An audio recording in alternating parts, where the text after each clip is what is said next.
Everyone, my name is Dr. Sapna Yadav. I am working as an associate professor in the Department of Education in Delhi Teachers Training College.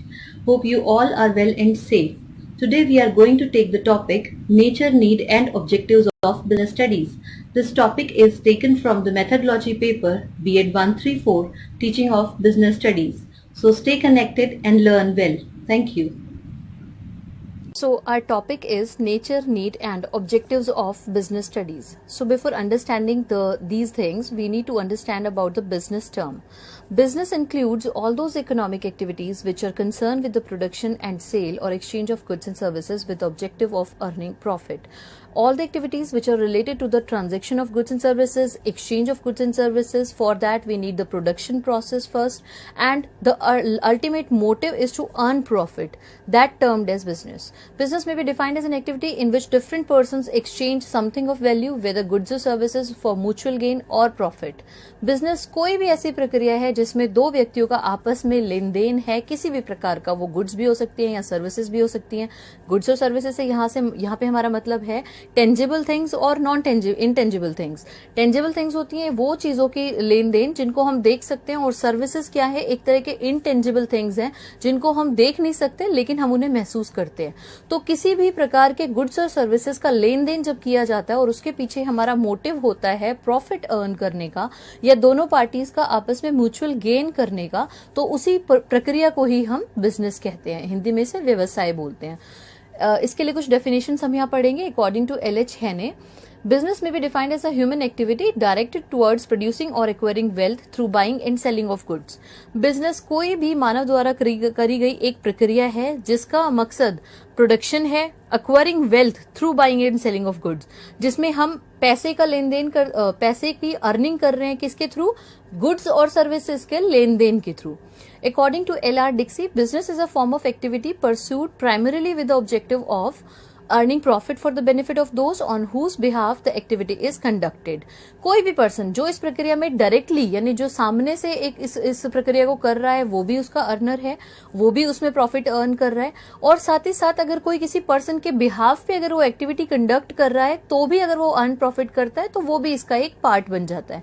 तो business एक ऐसी प्रक्रिया है जिसमें किन्हीं भी चीजों का, वस्तुओं का या सर्विस सेवाओं का आपस में लेन देन किया जाता है जिससे कि दोनों दोनों पक्ष हैं वो उसके लिए मैक्सिमम लाभ कमा सके.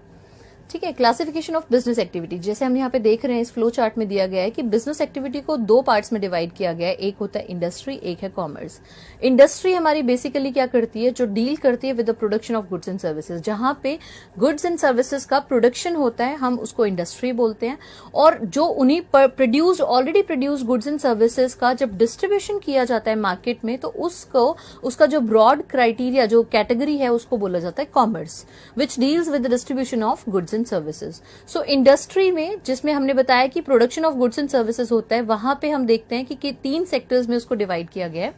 First is the primary industry, second secondary industry and tertiary service और tertiary industry. So first thing is primary industry. Primary industry को फर्दर तीन पार्ट्स में डिवाइड किया गया है. Extractive industry, generic industry and communication. And secondary industry में है manufacturing and construction. Tertiary में हमारा बेसिकली जो सर्विस सेक्टर है वो हमारा इसके अंदर इंक्लूड होता है. तो प्राइमरी को, जैसे मैं आपको इजी वर्ड्स में थोड़ा समझाना चाहूंगी कि प्राइमरी इंडस्ट्रीज को हम वो इंडस्ट्रीज मानते हैं जिसमें हम डायरेक्टली गुड्स एंड सर्विसेज का प्रोडक्शन करते हैं. जैसे अगर हमें नेचर के थ्रू नेचुरल रिसोर्सेज को जब हम एक्सट्रैक्ट करके किसी चीज का प्रोडक्शन करते हैं तो वो हमारी प्राइमरी इंडस्ट्री कहलाती है. जब हम उसी नेचुरल प्रोडक्ट्स को जो हमने एक्सट्रैक्ट किया उनको जब हम रिफाइन करते हैं, उनकी प्रोसेस को चेंज कर देते हैं, यानी वो इंटरमीडिएट गुड से जब हम फाइनल गुड में उसको एक्सचेंज करते हैं तो वो हमारी सेकेंडरी इंडस्ट्रीज करती हैं, जिसमें हमारी मैन्युफैक्चरिंग और कंस्ट्रक्शन इंडस्ट्रीज आती हैं. एंड देन जब उसको फाइनली हम डिस्ट्रीब्यूशन के लिए, यानी जब हम उसको सेल के लिए बाहर निकालना चाहते हैं तो हम उसको फिर सर्विस इंडस्ट्री में लेके आते हैं. इसी तरीके से कॉमर्स जो है, कॉमर्स के ब्रॉड जो कैटेगराइज किया गया है वो दो एरियाज हैं. एक है trade and auxiliaries to trade. Trade में हमने लिया है internal trade and external trade. Internal trade में wholesale trade and retail trade. जैसे आप समझ भी रहे होंगे इसको. होलसेल ट्रेड क्या होता है, जो बल्क में क्वांटिटी को सेल किया जाता है, यानी बहुत सारे चीजों को, बहुत सारी क्वांटिटी को एक साथ सेल किया जाता है, जहां पे जिसको हम बोल सकते हैं कि छुटकर व्यापार नहीं होता. और छुटकर व्यापार क्या होता है हमारा, रिटेल ट्रेड, यानी जहां पे हम कम जो क्वांटिटी में चीजों को खरीद सकते हैं। जैसे हमारे जो जनरल स्टोर्स है, डिपार्टमेंटल स्टोर्स हैं, वो हमारे रिटेल ट्रेड है। लेकिन होलसेल का हम एग्जांपल ले सकते हैं, जैसे आपने देखा होगा दिल्ली में ही आजादपुर मंडी है, वहां पे होलसेल मार्केटिंग होती है, जो वेजिटेबल्स की सेलिंग होती है वो होलसेल में होती है। तो एक्सटर्नल में हम देखते हैं इंपोर्ट, एक्सपोर्ट एंड एंट्रीपोर्ट, यानी जो हमारा विदेशों में जाने वाला माल, जो हमारे विदेशों से आने वाला मटेरियल, और आपस में जो दो देशों के बीच में जो कनेक्शन होता है, जो जिस तरह की ट्रेड किया जाता है, वो हमारा एक्सटर्नल ट्रेड में आता है। Auxiliaries to trade, transportation. Auxiliaries to trade का मतलब है यहाँ पे जो ट्रेड से रिलेटेड चीजें हैं, यानी जो हमने ट्रेड करना चाह रहे हैं हम, उस जो प्रोडक्शन हमने किया उसको अब हम मार्केट में लेके आए हैं सेल के लिए, तो उससे रिलेटेड जितनी भी एक्टिविटीज हैं वो सारी हमारी ऑक्सिलरीज टू ट्रेड कहलाती हैं। जैसे transportation, finance, insurance, warehousing, advertising. ठीक है, तो हमने क्या करा, जब हमने एक वस्तु का उत्पादन किया, उस वस्तु के उत्पादन के बाद हम उसको लेकर जाएंगे किसी जगह पे, तो हम उसके ट्रांसपोर्टेशन को कर रहे हैं। जहां हम उसे स्टोर करेंगे तो हम वेयर हाउसेस का यूज करेंगे। अब वो हमने जब जहां स्टोर किया तो कहीं वो खराब ना हो जाए, उसमें किसी तरह का थेफ्ट, फायर या कोई और किसी तरह का उसमें मिसहैपनिंग ना हो जाए, तो हम उसको इंश्योर्ड करेंगे, तो इंश्योरेंस सेक्टर। एंड देन उसका फाइनल सेल करने के लिए हमें एडवर्टाइजमेंट करनी पड़ेगी, सेलिंग प्रमोशंस करने पड़ेंगे, तो उसके लिए हम एडवर्टाइजिंग को इसका एक पार्ट लेते हैं। ठीक है, now nature of business studies. Business studies की प्रकृति क्या है? Welfare of people, society and nation. लोगों की भलाई अल्टीमेटली, जो हमने बात करी थी शुरू में भी, कि व्यापार का अल्टीमेटली मोटिव जो होता है वो होता है क्या? सबसे ज्यादा लाभ कमाना। लेकिन लाभ कमाने का उद्देश्य ये नहीं है कि उसके बजाय मतलब उसके बदले में कितना भी उसके बदले में कितना भी हम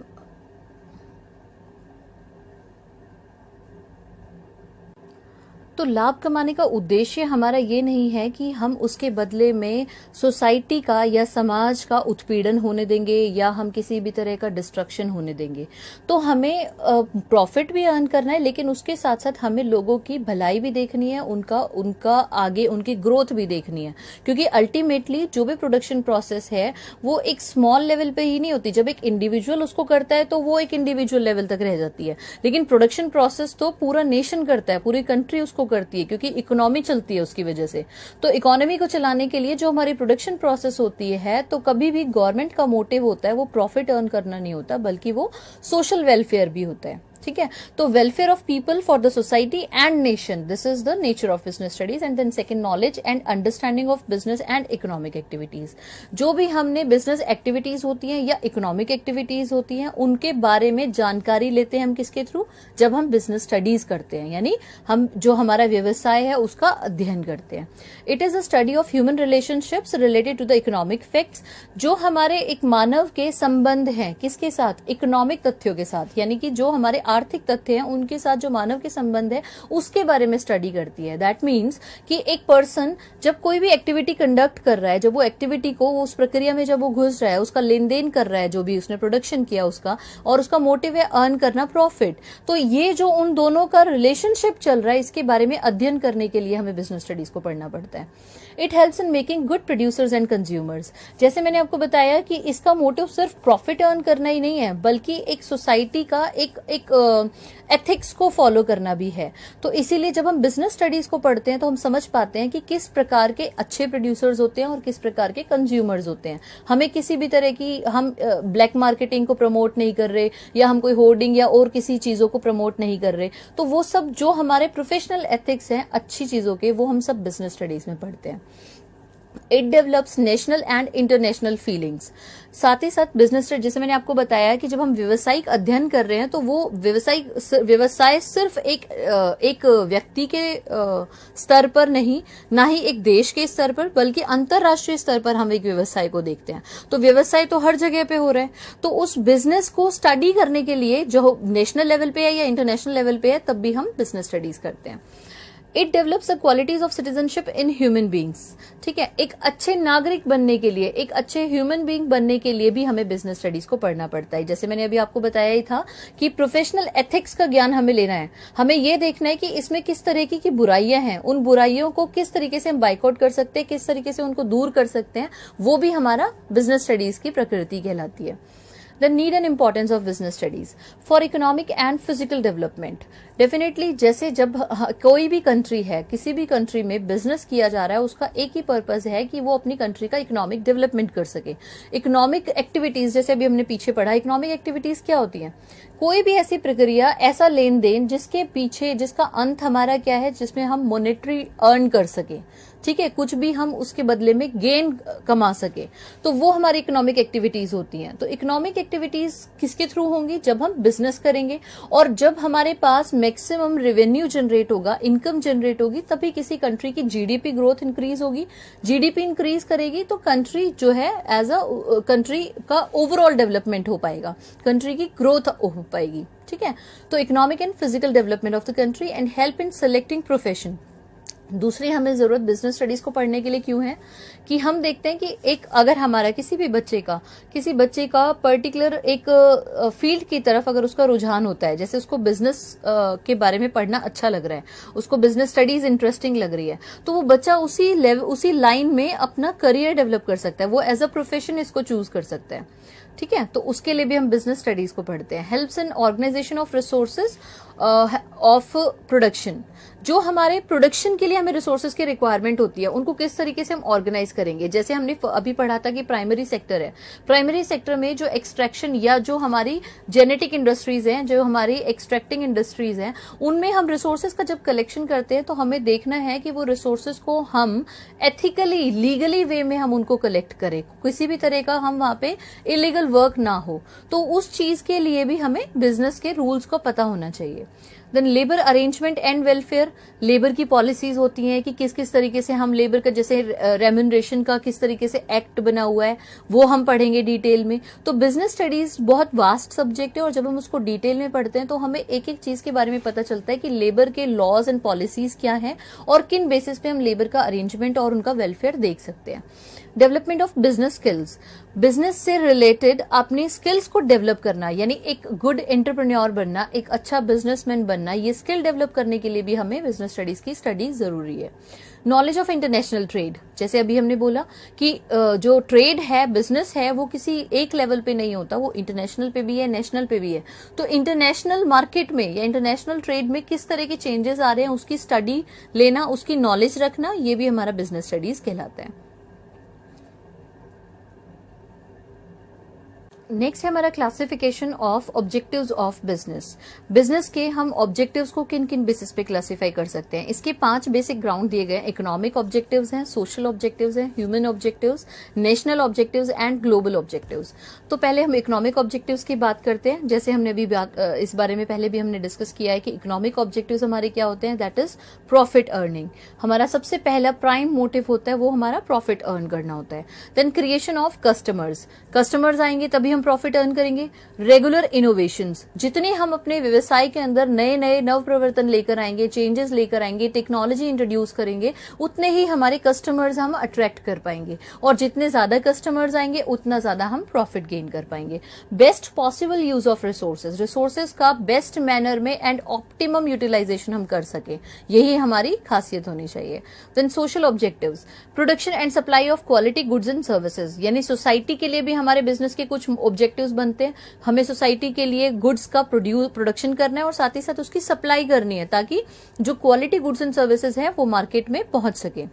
adoption of fair trade practices, जैसे अभी ये भी हमने डिस्कस किया था कि अनफेयर ट्रेड प्रैक्टिसेस है, ब्लैक मार्केटिंग है, इस तरह की चीजों को हमें अवॉइड करना है और साथ ही साथ रिमूव करना है सोसाइटी से। तो हमें अडॉप्ट किनको करना है, फेयर ट्रेड प्रैक्टिसेस को।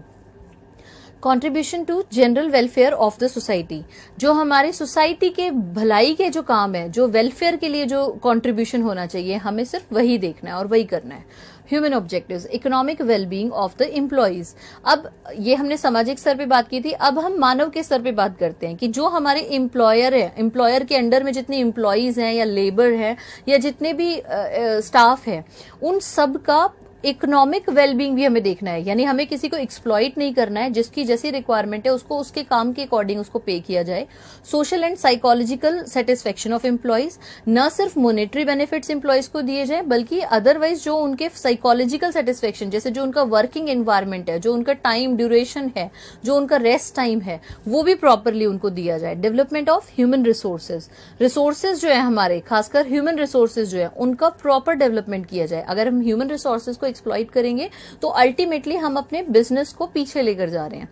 Economic wellbeing of socially and economically backward people, यानी जो हमारी सोसाइटी का एक ऐसा सेगमेंट है जो इकोनॉमिकली वीकर सेक्शन है, उसको इंप्रूव करने के लिए, उसको आगे बढ़ाने के लिए भी हम मदद कर सकते हैं। National objective creation of employment, definitely जब हम बिजनेस करते हैं तो हमें लेबर चाहिए। लेबर कहां से आएगी? ह्यूमन रिसोर्सेज से लेबर आ रही है। तो अगर हम लेबर के लिए लोगों को हायर करेंगे, एम्प्लॉय करेंगे, तो हम एम्प्लॉयमेंट का जनरेशन कर रहे हैं, right. Then promotion of social justice, समाज में एक समानता, एक न्यायपूर्ण जो व्यवहार है वो आना चाहिए। यानी हमें किस तरीके से लोगों को कोई एक्सप्लॉयटेशन ना हो और सब लोगों के पास बराबर काम पहुंचे, तो एक सोशल जस्टिस को हमें मेंटेन करके चलना चाहिए। Then production according to the national priority, जिस भी देश में जिस चीज की आवश्यकता है उसके अकॉर्डिंगली हमें प्रोडक्शन करना चाहिए। ये हमने यहाँ पे बात की है। इससे ये एक बहुत बड़ा इकोनॉमिक प्रॉब्लम का पार्ट भी है कि किस तरह की सोसाइटी की रिक्वायरमेंट रहती है वैसा ही प्रोडक्शन हम टाइम के और नीड के अकॉर्डिंगली करते हैं। जैसे अगर किसी कंट्री में वॉर की सिचुएशन है तो वहां पे जो maximum production of goods and services होगा वो वॉर रिलेटेड होगा। अगर कहीं पे कोई नेचुरल कैलेमिटी इस तरह की कुछ आई है, कोई प्रॉब्लम आई है, तो प्राकृतिक अगर कोई विपदा आती है, तो ऐसे स्थान पर मैक्सिमम जो प्रोडक्शन किया जाता है गुड्स एंड सर्विसेज का, वो जो बेसिक नेसेसिटीज है लाइफ की, उनको सेटिस्फाई करने के लिए हम उन गुड्स एंड सर्विसेज का प्रोडक्शन किया जाता है। Then contribution to the revenue of the country, क्योंकि हम नेशनल ऑब्जेक्टिव की बात करें तो definitely it will help the country's revenue. जो हमारा जीडीपी है वो तभी इंक्रीज होगा जब हमारी प्रोडक्शन सर्विसेज इंक्रीज होंगी, हमारे जो बिजनेस है वो इंक्रीज होगा। And self sufficiency and export promotion, अपने देश के लोगों का भी पेट भरें और साथ साथ जो हम एडिशनल हमारे पास जो बच जाए उसका फिर हम एक्सपोर्ट कर सके और उसके थ्रू हम रेवेन्यू जनरेट कर सके। Then global objectives, raise general standard of living, जितना ज्यादा प्रोडक्शन सर्विस बढ़ेगी, इनकम जनरेट होगी, रेवेन्यू जनरेट होगी, उतनी ही ज्यादा हम लोगों का स्टैंडर्ड ऑफ लिविंग इंप्रूव कर पाएंगे। लोगों का जो जीवन यापन स्तर है वो ऊपर बढ़ेगा। रिड्यूस डिस्पैरिटीज अमंग नेशंस, साथ ही साथ जो देशों के बीच में जो असमानताएं हैं, असमानता इन द सेंस कि जो हमारी इकोनॉमिक डिस्पैरिटीज हैं या फिर उनकी रीजनल डिस्पैरिटीज हैं, उनको भी हम धीरे धीरे रिड्यूस कर सकेंगे। Make available globally competitive goods and services, और साथ ही साथ जो दूसरे देशों में कुछ कई बार होता है कि कुछ हम जो देश हैं, बहुत सारी चीजों का प्रोडक्शन जो होता है वो नेचुरल वहां का एनवायरनमेंट है उसके बेसिस पे होता है। जैसे कि हमारा मिडिल ईस्ट है वो बहुत ही रिच है इन पेट्रोलियम, राइट, लेकिन वो बाकी सब जगह पे वो पेट्रोलियम का प्रोडक्शन नहीं कर सकते हैं। तो इस तरह जो वहां का प्रोडक्शन होने वाली चीजें हैं वो दूसरी कंट्रीज को अवेलेबल हो, तो इस तरीके से एक globally competitive goods and services की अवेलेबिलिटी हम अरेंज कर सके, जिससे कि सभी लोगों को वो चीज जो है वो अवेलेबल हो सके, चाहे वो किसी भी कंट्री में रह रहे हो। देन नेक्स्ट है हमारा objectives of studying business studies, to prepare the students for employments related to commerce. जो हमारे स्टूडेंट्स हैं उनको एम्प्लॉयमेंट प्रोवाइड करने के लिए, जब एक बच्चे का, मैंने अभी बात की थी शुरुआत में ही कि अगर एक बच्चे का बिजनेस स्टडीज की तरफ इंक्लिनेशन होता है, अगर एक बच्चे को बिजनेस स्टडीज इंटरेस्टिंग लगता है, तो वो बच्चा उसी में अपना एम्प्लॉयमेंट देख सकता है, वो उसी में अपना करियर प्लान कर सकता है। To prepare students for higher education and subsequent curricula, बच्चों को आगे भी, अगर ऐसा नहीं है कि जब हम 11th जो हम देखते हैं कि 11th स्टैंडर्ड पे बिजनेस स्टडीज इंट्रोड्यूस होता है, तो 11th स्टैंडर्ड में जब बच्चे का इंटरेस्ट अगर बिजनेस स्टडीज की तरफ डेवलप होने लग जाता है, तो वो उसी में अपनी हायर स्टडीज को, हायर एजुकेशन को भी कंटिन्यू कर सकता है। वो उसी में आगे अपना एमकॉम कर सकता है या वो अपना पीएचडी तक उसको कंटिन्यू कर सकता है, ठीक है। to acquaint students with theoretical and practical aspects of management and organization of professional और vocational units. Students को इस बारे में बहुत अच्छे से अवेयर करना कि इसके theoretical और practical aspects क्या हैं मैनेजमेंट के, और जो हमारे प्रोफेशनल या वोकेशनल यूनिट्स हैं उनका ऑर्गेनाइजेशन किस तरीके से होगा. तो यानी हमें स्टूडेंट्स को इस बारे में अवेयर करना होता है कि जो हम बुक में पढ़ते हैं थ्योरेटिकली कि ये पॉलिसीज होती हैं, इस तरीके के ह्यूमन वेलफेयर पॉलिसीज हैं, ह्यूमन रिसोर्सेज डेवलपमेंट किस तरीके से करते हैं, उन सब का प्रैक्टिकल एस्पेक्ट्स भी हमें बच्चों को समझाना होता है. To cultivate in students commercial behaviour and assumptions of commercial principles. जितने भी स्टूडेंट्स के अंदर जो उनके अंदर बिहेवियर डेवलप करना कि कमर्शियली वो चीजों को किस तरीके से कर सकते हैं. To cultivate in students commercial behaviors and assumptions of commercial principles. So students को aware करना कि commercial behavior जो transactions से related जो commercial behavior एक businessman के अंदर होना चाहिए वो क्या होता है, and assumptions of commercial principles और कौन से principles और policies follow की जाती है किसी भी business को एक ethical business बनाने के लिए. So this is important to impart students such useful techniques by which they can maintain commercial records. साथ ही साथ उनको ऐसी टेक्निक सिखाना कि वो अपने जो उन्होंने बिजनेस किया उसको वो किस तरीके से मेंटेन कर सकते हैं, किस तरीके से रिकॉर्ड कर सकते हैं. जैसे हम देखते हैं कि अकाउंटेंसी से सीखते हैं जब हम, उस टाइम पे बुक कीपिंग सीखी जाती है कि जो भी हमने बिजनेस किया, जो एक्टिविटीज कंडक्ट हुई, उन सबको हम बुक्स में रिकॉर्ड भी करें. Otherwise after the passage of time वो हम समझ नहीं पाएंगे कि हमने क्या ट्रांजेक्शन की थी, कहां से हमारा रेवेन्यू जनरेट हुआ था. Okay. So this is basically the business studies, and the knowledge of the subject is essential not only for the management sciences and social sciences students but also for those who want to enter into any line of business. Business सिर्फ social science के बच्चों के लिए या arts के बच्चों के लिए जरूरत नहीं है, या सिर्फ commerce वालों के लिए जरूरत नहीं है. हर एक बच्चा जिसका भी inclination व्यवसाय की तरफ, business की तरफ है, वो business studies का अध्ययन कर सकता है. Business is an occupation in which goods and services are produced and sold in return of money. Business is an occupation in which goods and services are produced and sold in return of money. ये हम पहले भी discuss कर चुके हैं कि कोई भी चीज जिसके बारे में हम गुड्स एंड सर्विसेज का प्रोडक्शन करते हैं और सेल करते हैं, जिसमें हम एक्सपेक्ट करते हैं कि हमें रिटर्न में कुछ भी मॉनेटरी बेनिफिट होगा, उसे हम बिजनेस कहते हैं. And it is carried out on a regular basis with the prime objective of making profit. The business is set up to serve needs of individual and society through the production and distribution of goods and rendering of services at the profit for the owners. ठीक है. तो जो भी rendering की जा रही है services की, जो भी प्रोडक्शन किया जा रहा है गुड्स एंड सर्विसेज का, वो किस लिए किया जा रहा है? To earn the profit and to serve the society. Society का मैक्सिमम वेलफेयर कर सके, सोसाइटी के लिए चीजें अवेलेबल कर सके, सप्लाई हो सके चीजों की, और साथ ही साथ हर एक इंडिविजुअल को उसका बेनिफिट भी मिल सके. तो ये इस तरीके से हम बिजनेस स्टडीज को पढ़ते हैं. तो ये हमारी बिजनेस स्टडीज की रिक्वायरमेंट थी. इसको हम एक बार थोड़ा सा शुरुआत से देख लेते हैं, इसका रिकैपिचुलेशन. इससे पहले ये मैं आपको कुछ रेफरेंसेस दिखा रही हूँ, आप इसको देख सकते हैं, इसका स्क्रीनशॉट ले सकते हैं अगर आप इसमें फर्दर डिटेल में अगर और पढ़ना चाहें. और इसको अभी हम एक बार शुरुआत से देख लेते हैं कि बिजनेस बेसिकली है क्या. बिजनेस वो एक्टिविटीज हैं, इकोनॉमिक एक्टिविटीज, जिसके अंदर गुड्स एंड सर्विसेज का एक्सचेंज होता है and the objective is to earn profit only. ठीक है. Something to be exchange, something to be valued, right. तो एक बार इसको हम शुरुआत से समझ लेते हैं कि बिजनेस हमने डिस्कस किया. बिजनेस क्या है? It includes all those economic activities which are concern with the production and sale of goods and services in lieu of profit. जो भी हमें प्रॉफिट चाहिए, उस प्रॉफिट को अर्न करने के लिए हम प्रोडक्शन करते हैं और गुड्स एंड सर्विसेज का एक्सचेंज करते हैं, वही हमारा बिजनेस है. बिजनेस के लिए हमें डिफरेंट पर्सन्स एक्सचेंज करते हैं something in value. And according to Haney and Dicksee हमने 2 डेफिनेशंस पढ़ी, जिसमें हमने ये देखा कि बिजनेस क्या करता है. Primarily objective is to earn profit only on those directly on the person and on behalf of the person. ठीक है. उसके बाद क्लासिफिकेशन हमने देखी, जो बेसिक हमारी मेजर क्लासिफिकेशन है बिजनेस एक्टिविटीज की. It is an industry and commerce. Industry is further classified into 3 areas, primary, secondary and tertiary. And commerce is classified in the 2 broadly classified areas, trade and auxiliaries to trade. Trade includes internal trade, wholesale trade, retail trade, and external import, export, and entrepot.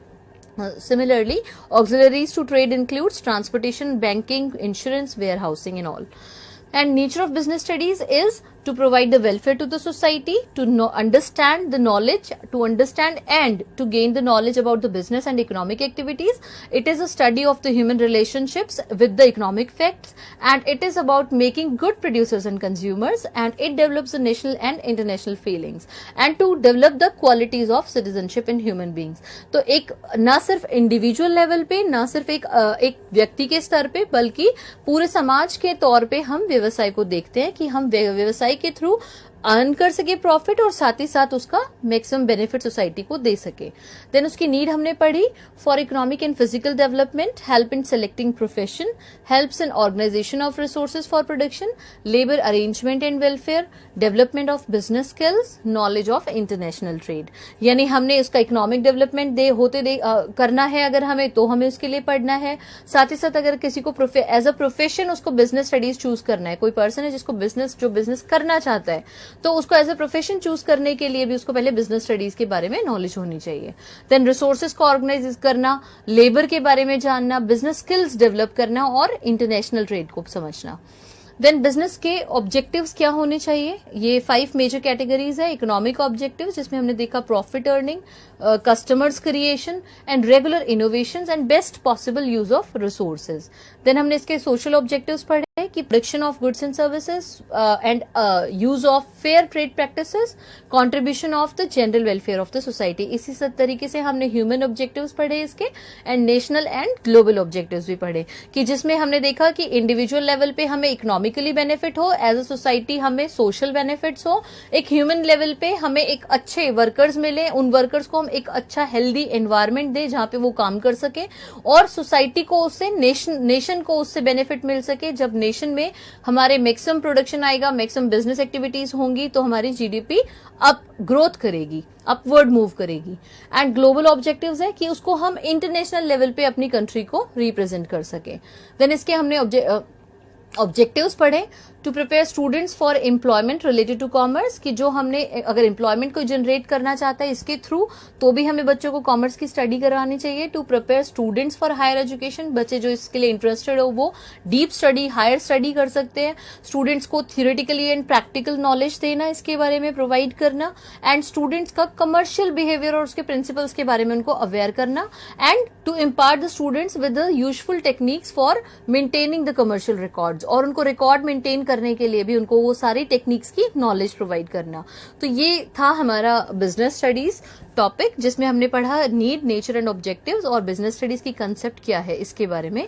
So hopefully आपको आज समझ आ गया होगा. बाकी अगर आपको इसमें कोई डाउट लगता है then you can mail me, and I hope you all got it through. And these are the references as I told you earlier. You can get this screenshot of it, and you can use these references for further deep study. Thank you.